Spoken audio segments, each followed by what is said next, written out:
This is the Big O Show. This is the Big O Show. Yes, sir. We are ready to rock. What's up, Bo? How you feeling? I'm feeling good. So does Farmer Greer unearth anything by 4 p.m. today? I would guess no if I was making a decision, but he's been calling and they've been listening. The phone works in Germany, and so there's no international differences, although there may be a little bit of sleep difference. But you'll make that work if you need to make a deal done. I wouldn't expect anything major. If anything, if something that might be a little minor, we dump off one player or you send us one player for a late pick or something. I think their big move was the Jaylen Ramsey acquisition this offseason, and they made another move with Claypool. So nothing would surprise me with Greer, but I think the bigger moves are probably elsewhere around the league. I know he's become a little bit more of the offense, and I'm happy for him, but Cedric Wilson, could he be going somewhere? It's interesting because his value is probably better than what it was at the beginning of the season. I had heard they were definitely open to trading him before the season. In fact, you could have got him for pennies on the dollar, but his contract was a huge issue. People did not want to pay the money that he had left on his deal, given how he played last year. Now he's played better, but then the Dolphins have the issue of there's some depth. They have some depth question marks now that they've lost Eric Alzugaray for a significant amount of time, and Craycraft is just coming back from his injury. And now Cedric has really established himself really ahead of Berrios in some sense as a pass catcher in the offense. He becomes a little bit more of an important tool. Now, if a team like Dallas or somebody else was saying, hey, we're going to give you a 4th or 5th round pick, I think Miami would listen. But if it's just a 6th or 7th round pick for a salary dump, then I don't think Miami's probably in the market as much anymore. The only reason I thought he could also be moved is because we've been talking about you only have 8 spots to bring back, but you also once you're bringing them back, you're going to start releasing people you don't want to release. That's a good point. And so Craycraft coming back, that allows you, because he is your best blocker, that allows you to get the guy that knows the system really well, and it allows you to keep Claypool active, and you can move Cedric off. Absolutely. That's a position where Alzugaray became a luxury because of Claypool, and the more you start using Claypool, then you start thinking, well, maybe we don't need Ced nearly that much either, and this opens up a spot. So it's like a twofold thing. One, yeah, you can try and unload Ced, but you may also need the roster spot also, so you may take a little less just because you need that roster spot. That's a great point. Like I said, I don't know if I necessarily expect any deal, but would it shock me if there's a Cedric Wilson deal? No, because the reality is Dolphins don't have it. He's not a hugely valuable piece for them. And obviously 2 months ago, he was a negative value piece for them. And so I don't even know if it's neutral at this point. Is it slightly positive? Either way, I would imagine if there is a Cedric Wilson deal, it's very minimal compensation, and it's maybe what you're saying, more of a money and roster space decision than we're going to get this draft pick that has any value for us. So yeah, one other thing, like if there was a move today, I would probably keep an eye on the defensive line. I know they, since early this year, they were hoping to get a little bit more of a Vic fit, whether as the defensive tackle, nose tackle, or a big defensive end. That's a spot that, they just have not been able to fill. They don't really like Agba in that backup 3-4 defensive end role, and they don't really have another backup nose tackle. I mean, Brandon Peely's been in that role, but I think if they had an option, they would somebody that would be a little bit more of a push to Raekwon Davis than Deshaun Hand or Brandon Peely have been. So to me, if there was a move, it would be something on the defensive line. Yeah, it's interesting because the Peely thing is so intriguing because they like him, but they like him as a developmental player, but they like him so much that they know they can't put him on the practice squad. Somebody's going to do him. So it's kind of like they're trapped. It's the Tanner Connor thing. Yeah. That they like him, and so, but they can't put him on the practice squad because then somebody else will take the project and put him on their 53. Right. And so it's kind of like the thing. I can see Peely become a bigger factor next year after he matures, figures all this stuff out. You know what I'm saying? So it's really interesting that there's behind it. So let's stay at defensive line. Because we're halfway through the season, and not that I want to get to the off season or anything, but in your eyes, is Christian Wilkins? I'll phrase it this way: is there any proof that Christian Wilkins will return as a Miami Dolphin in 2024? Because I am pretty much convinced, unless some shocking development happens, which he needs to pick up about 9 more sacks for that to happen. I don't think Christian Wilkins returns to the Miami Dolphins anymore.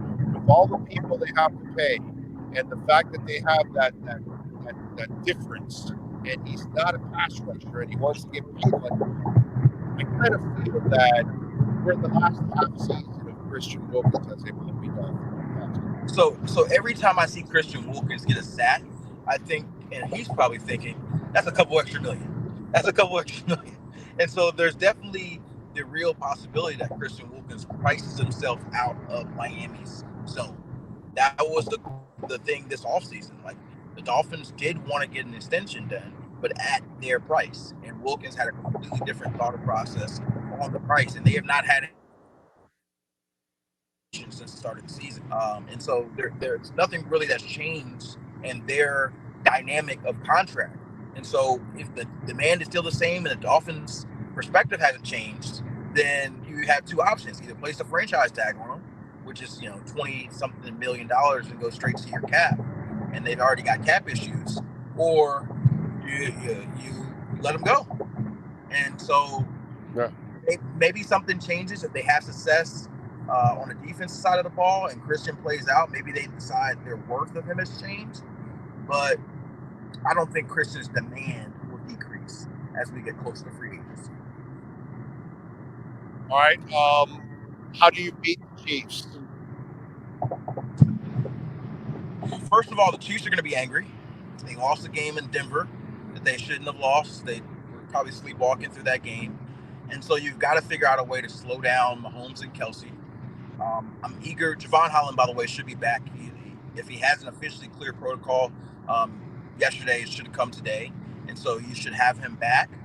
And he would probably be my top candidate to be covering Travis Kelsey. But is Jaylen Ramsey an option? Do you think about putting a Jaylen Ramsey on him? Is it too soon coming back from the injury to say, hey, we're going to have that assignment for you? But to me, when you traded for a guy like Jaylen, you traded for him with games like this in mind. We're going to have you take away our best weapon. But like I said, second game back from the knee, maybe it's too soon. But that to me is the first question. It's not what Fangio does. Right. But it is not what Fangio does. But he did tease to us that the arrival of Jaylen Ramsey would change how he calls defense.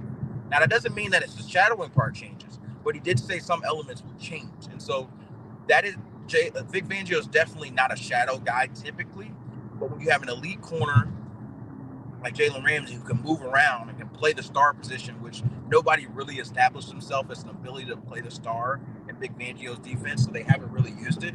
But if you can do that, then maybe it gives you some versatility. So that's one thing I'm watching, and you got to get pressure on Mahomes too. He's the best quarterback in the league in avoiding pressure. And can you see that production that you see from Bradley Chubb and Jalen Phillips and Christian Wilkins over the last few weeks develop continually this game? That's my one question. My second question is, this is a team that knows Tyreek a little bit. They know his tendencies, they know his routes, they know his elements. Doesn't mean they're going to stop him, but they have some familiarity with him. Do you have a second option if they have a plan to slow down your offense? And we've seen them in their 2 losses to the Bills and the Eagles. Each team had their own unique plan. And even the Patriots in week 1 to an extent, or week 2 to an extent, had their own unique plan to slow down the offense and slow down Tyreek. And the Dolphins did not adjust. If the Chiefs have some sort of great plan, I'm not sure if they will, but if Steve Spagnuolo comes up with this great plan to be able to defend Tyreek and not let Jalen Waddle walk easily in the end zone like the Patriots did last week, then how do the Dolphins respond? Those are the 2 biggest questions that I have. if they get a positive answer on both of those questions, I think they can beat the Chiefs. By the way, I was shocked that the Patriots were more focused on taking away the run from Miami than Tyreek actually this past week. Well, that's the formula that Philly used, and so I think Yeah. they tried to copy a little bit. Philly loaded up the lines and said we're going to make them one-dimensional, and then we're going to force them to pass so we can get our pass rushers to go downhill. Right. So they used that plan, but they did not have the defensive line that Philly has, and so they were not able to get consistent pressure. So Denver, the last couple of games, has done a good job. Kansas City scored like 19 points in the last game and Right. scored 9 in this past week. So has Denver put something on? Because it's not really like they made some changes on their tackles, but they're not really allowing a ton of sacks. They're like Miami. They're one of the best in the league in sacks per game. They're like at 1.5 or something like that is what they're averaging. So they're not really allowing a ton of sacks. So what is it that Denver did to Kansas City, and what could Miami? When we talk about replicating things, what can Miami replicate that Denver did?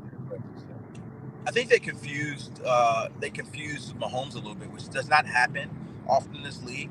But they showed him different looks than he was typically shown. Like sometimes you get this, and it's interesting. Mike McDaniel mentioned this about the Giants a couple of weeks ago, that a lot of times teams are who they are. Defensive coordinators do not change their stripes on a particular week just because they're playing X, Y, and Z. If they're a man covers team, they're not going to all of a sudden turn into a zone covers team because this team stinks against zone, right? Most defensive coordinators are like that.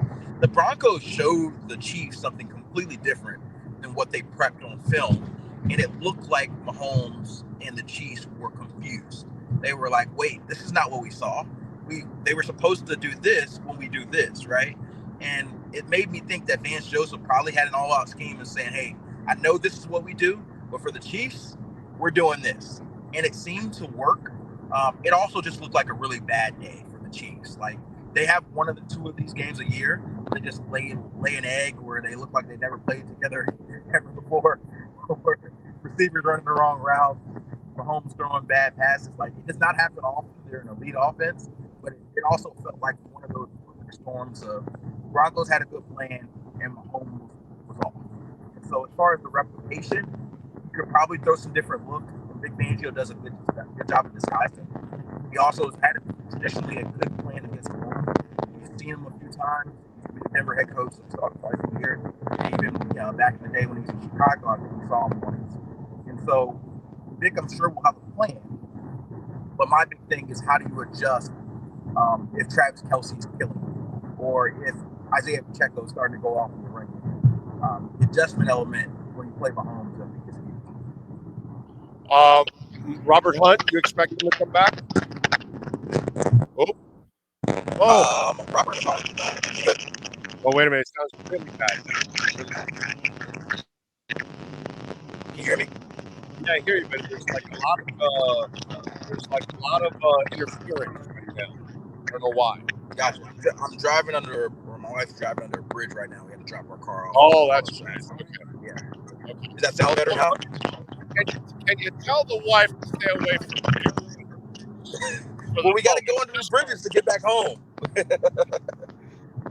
Do I sound better now, though? Don't you have a flying car by now? I mean, they pay you enough for the NFL Network. Hey, I need you to talk to NFL Network and tell them I need the flying car. Trust me. Like, what's up, trust bro? me.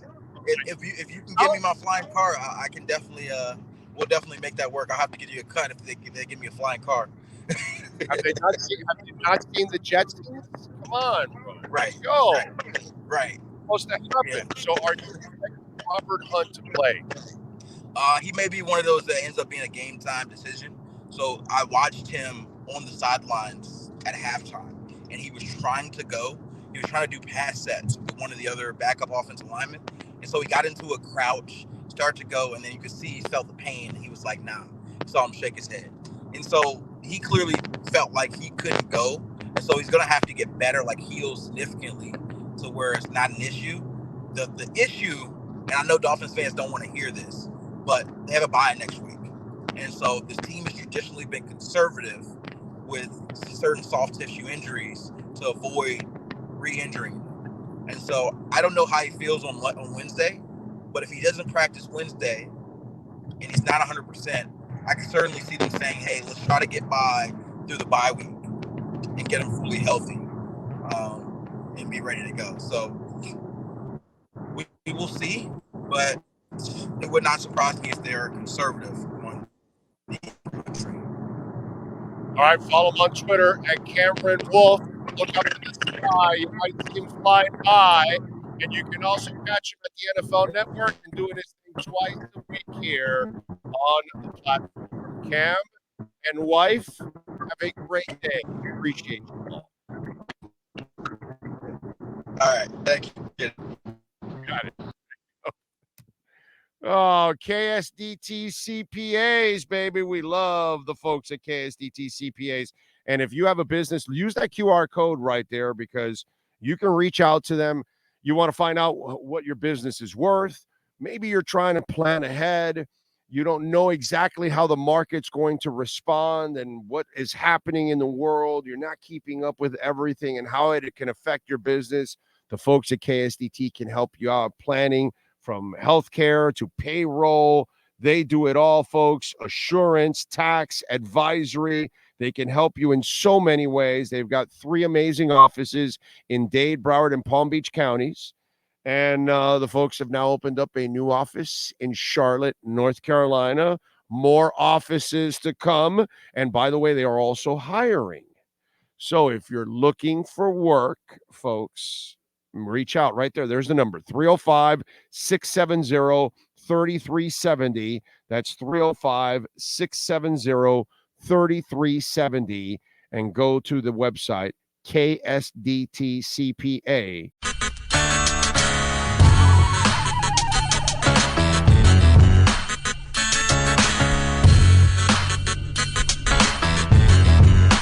This is the Big O Show. This is the Big O Show.